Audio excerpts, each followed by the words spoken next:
बोलो गंगा मैया की जय। एक बार महाराज सगर ने व्यापक यज्ञ किया।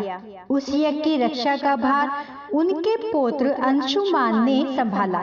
इंद्र ने सगर के यज्ञ अश्व का अपहरण कर लिया। यह यज्ञ के लिए विघ्न था। परिणामतः अंशुमान ने सगर की 60,000 प्रजा लेकर अश्व को खोजना शुरू कर दिया। सारा भूमंडल खोज लिया पर अश्व नहीं मिला।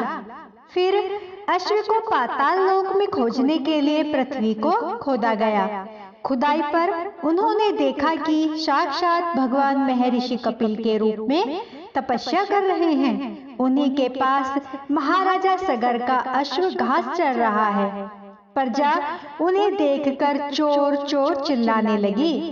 महर्षि कपिल की समाधि टूट गई। ज्यों ही महर्षि ने अपने अग्नि नेत्र खोले त्यों ही सारी प्रजा भस्म हो गई।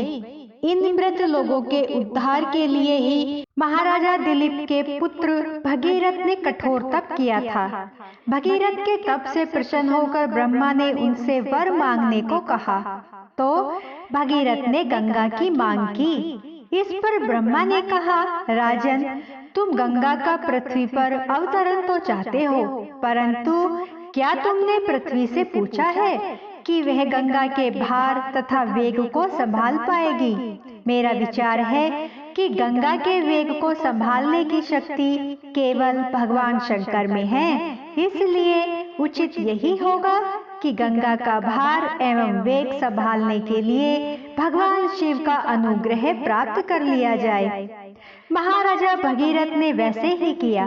उनकी कठोर तपस्या से प्रसन्न होकर ब्रह्मा जी ने गंगा की धारा को अपने कमंडल से छोड़ा। तब भगवान शिव ने गंगा की धारा को अपनी जटाओं में समेटकर जटाएं बांध ली। इसका परिणाम यह हुआ कि गंगा को जटाओं से बाहर निकलने का पथ नहीं मिल सका। अब महाराज भगीरथ को और भी अधिक चिंता हुई। उन्होंने एक बार फिर भगवान शिव की आराधना में घोर तप शुरू किया। तब कहीं भगवान शिव ने गंगा की धारा को मुक्त करने का वरदान दिया।